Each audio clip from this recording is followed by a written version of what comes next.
సరే గోరెంటాకు పెట్టాలనుకుంటే ఇంకా నిమ్మ చెక్క రసం వేసేదాన్ని, లేదంటే కొద్దిగా చింతపండు అనేది యాడ్ చేసేదాన్ని. ఈసారి అయితే కనుక ఇది కూడా పులిపే, మీకు అర్థమవుతుందా? ఇది కూడా పులిపే కదా, అవి రెండు పులిపే కదా, అందుకనేసి ఈసారి ఇలా ట్రై చేస్తున్నాను. పండుతుందో లేదో నాకు కూడా తెలియదు, పండిన తర్వాత నేను చూపిస్తాను మీకు.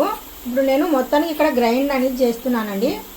మొత్తానికి గోరెంటాకు ఒక మిక్సీ జార్ తీసుకొని వేసాను. ఇప్పుడు ఇందులో కొద్దిగా సరిపోయినట్టుగా వాటర్ అనేది యాడ్ చేస్తాను. సరిపోయినట్టుగా వాటర్ వేసాను.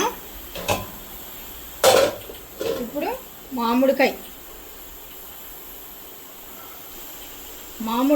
ముక్క గుడక మనము ఇందులో వేసేస్తున్నాము.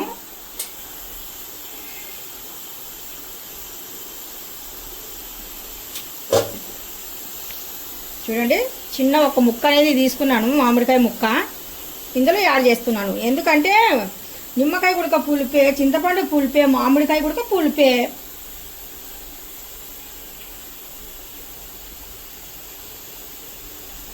చాలు ఈ మాత్రం ఉంటే. ఇప్పుడు గ్రైండ్ అనేది చేస్తున్నాను. వేసానండి, వాటర్ వేస్తే నాకు సరిపోలేదు, వాటరు అంటే నలగలేదు అనమాట. అందుకనేసి మరి కొద్దిగా బర్బర్గా, అంటే ఇంకా చిన్న చిన్న ముక్కల కిందికి ఆకు కనిపిస్తుంది. ఇంకొకసారి గ్రైండ్ చేస్తాను. కొద్దిగా వాటర్ కూడా నేను యాడ్ చేశాను. ఇక్కడ చూస్తే మెత్తగా ఇలాగ రుబ్బానండి. ఇది కూడా మనం రుబ్బిన తర్వాత కనీసం అంటే మనకు ఒక 5 గంటలు 6 గంటలన్నా బాగా ఎంత నానితే అంత బాగా పండుతుంది అనమాట. మనకు అప్పటికప్పుడు గ్రైండ్ చేసి పెట్టుకుంటే అదే పండదు. చాలామంది ఏమనుకుంటారంటే గ్రైండ్ ఎప్పుడు చేసినా పర్వాలేదు కానీ పండుతుంది అనుకుంటారు. అలా కాదు, ఇలా నూరి పెట్టుకుంటే కనుక దీనికి బాగా నూరి వదిలేసామనుకోండి, దీని కలరే చేంజ్ అవుతుంది. అప్పుడే మనం అప్పటికప్పుడు నూరి పెట్టుకుంటే కనుక పెద్దగా పండదు. నా చేయి చూపించిన ఒకసారి బాగా చూడండి, బాగా పండింది చూడండి. ఇప్పుడు తీస్తుంటేనే ఎంత బాగా, అంటే కనుక మామిడికాయ కూడా మనకు పని చేస్తుంది. చింతపండు లేకపోయినా కానీ సరే, నిమ్మకాయ లేకపోయినా కానీ సరే, మామిడికాయతో అయినా కానీ సరే మనము గోరెంటాకు పెట్టుకోవచ్చు. ఎదురుగానే జస్ట్ ఇప్పుడే తీసాను చూడండి. ఈ చేయలాగుంది, ఈ చేయలాగుంది, మీరే అబ్జర్వ్ చేయండి. మిక్సీలో నుండి తీసానండి, అంటే మామిడికాయ గుడక పండిస్తుంది ఎర్రగా. చూడండి ముక్క, మా అబ్బాయి చిన్న ముక్క తీసుకొని తిన్నాడు. చిన్న ముక్కని నేను ఇందులో వేసాను అంతే. అంటే ఇది కూడా పులిపే కదా, మళ్ళీ చేతి పెట్టుకొని నేను మార్నింగ్ కడిగి చూపిస్తాను మీకు. నైట్ అయితే పెట్టుకుంటాను, మార్నింగ్ కూడా కడిగేటప్పుడు వీలుంటే చూపించగలుగుతాను. సరేనా? చూద్దాం అయితే కనుక ఎంతవరకు మనకి ఇది సక్సెస్ అవుతుందో చూద్దాం. నా ఫేస్ చూపించిన ఒకసారి ఇది ఎంతవరకు సక్సెస్ అవుతుందో చూద్దాం. సక్సెస్ అయినట్టుగా అయితే ఇంకా మనం కూడా పాస్ అయినట్టుగానే గోరెంటాకులో. Okay, bye bye.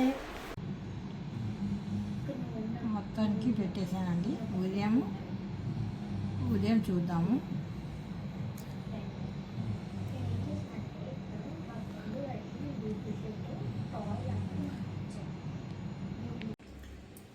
చూస్తున్నారు కదా, ఇప్పుడు నేను మామిడి పండు ఎందుకు చూపిస్తున్నాను, మనము ఆకులో ఏం వేసాము, మామిడి కాయ వేసాం కదా, వేసిన తర్వాత పెట్టాను చూడండి ఎంత బాగా పండిందంటే.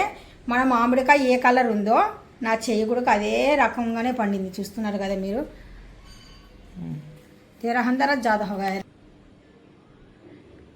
ఈ కలర్ ఉందని చూపిస్తున్నాను అనమాట. అప్పుడు కలరు ఆకు వచ్చేసి మన గోరెంటాకు కలర్ ఏది ఉంది, గ్రీన్ ఉంది కదా.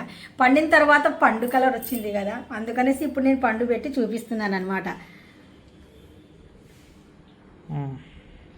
ఈ వీడియో మీకు నచ్చే ఉంటుంది. నచ్చినట్టుగా అయితే లైక్ చేయండి, షేర్ చేయండి, కామెంట్ చేయండి, సబ్స్క్రైబ్ చేసి వెళ్ళండి. బై బై, సీ యూ, అల్లా హాఫీజ్.